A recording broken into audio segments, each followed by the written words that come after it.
put the story in a framework in 10 minutes. This morning I was told that I was going to be the first speaker and tell the story before it's been told. Strange things happen at one of these events, but this is an impossible task, but here goes. In 1940, the Council on Foreign Relations in Washington, D.C. decided that that Hitler was going to lose the war. That they should start preparing for the next empire, an American empire.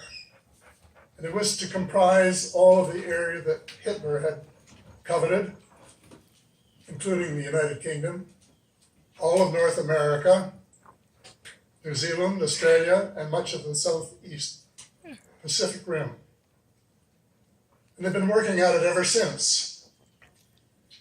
They have linked forces with other organizations since, including the Bilderbergers, post-war organization in Europe, which is the most secretive and one of the most powerful, if not the most powerful organization in the world today. And then the third, the Trilateral Commission, which was formed after Japan began its ascendancy. And these three have been working together, and I call them in my books the Three Sisters. They are the sort of the root of what I now call cabal, and other people call it the cabal as well. The cabal comprises the banking cartel,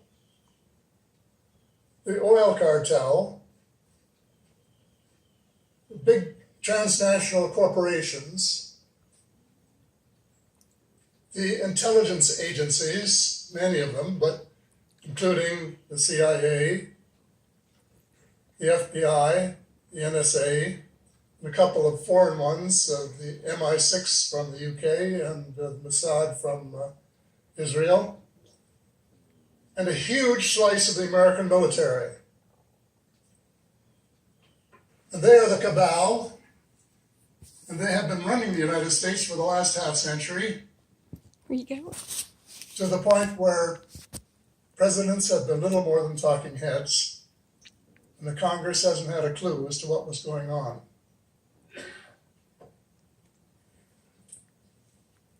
After World War II, there was an operation called Operation Paperclip, which was approved by President Truman to bring Nazi scientists to the United States to help, presumably in the Cold War that would ensue. President Truman agreed on the condition that none of the scientists were to have been active members of the Nazi Party. The armed forces who were doing the invitation, the Army in particular,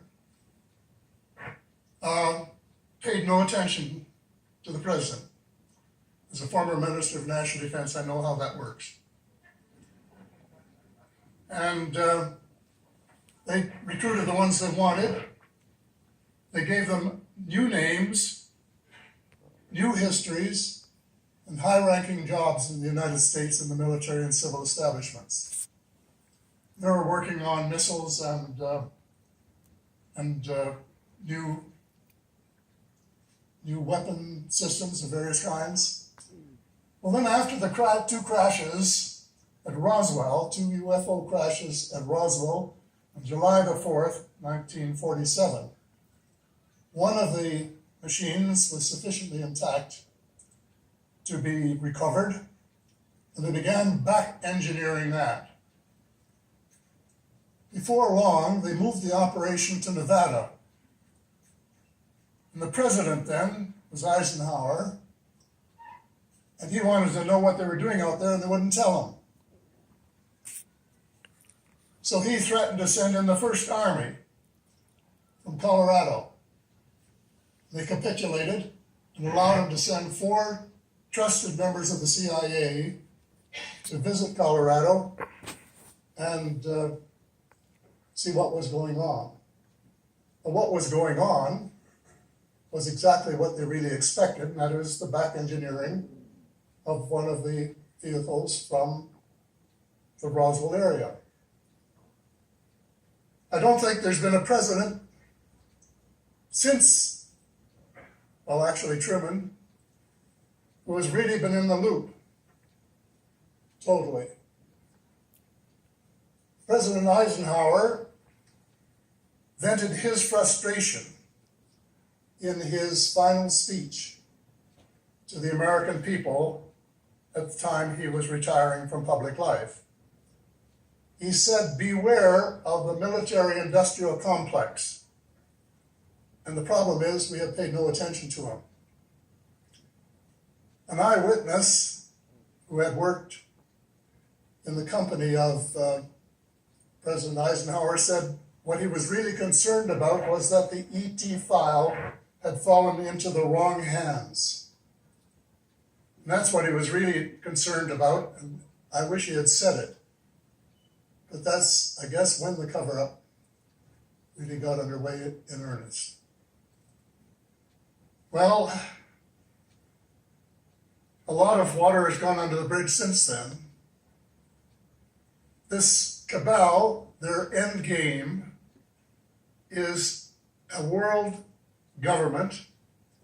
They're calling it the New World Order, which is unelected and accountable only to them. That's what they're doing. And they're well on the road to do it. And you know, they were smart. They said, we won't do what Hitler did and try to take over all this world, these countries, by military means. We will do it by using our brains and using the monetary system to crush the various countries to the point where the people will be glad to accept a military government. And we will use trade agreements, which are not really trade agreements, but which are in effect transfers of power from the people, the elected people, to the banking cartel and the transnational corporations. And they put a thing in the trade agreements, which is called the dispute settlement mechanism. And it actually works this way, that if any government, like a provincial government in Canada or a state government in the United States, does something that affects the profits or potential profits of a foreign company, they can sue the government of Canada for lost profits or even lost potential profits, can you believe? They have more rights in Canada than Canadian citizens. And of course, it works the same way with the United States. It's wrong in principle. Two final words. The reason they don't want us to know what they're doing is because of too many of us knew what they were doing. They might not be able to get away with it. And the reason that you don't read about it is that if you get a copy of Daniel Estulin's most recent book,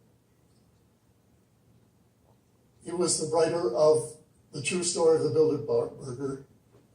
There are several pages, chapter and verse, that show that every major news outlet in the English-speaking world is controlled by a Bilderberger.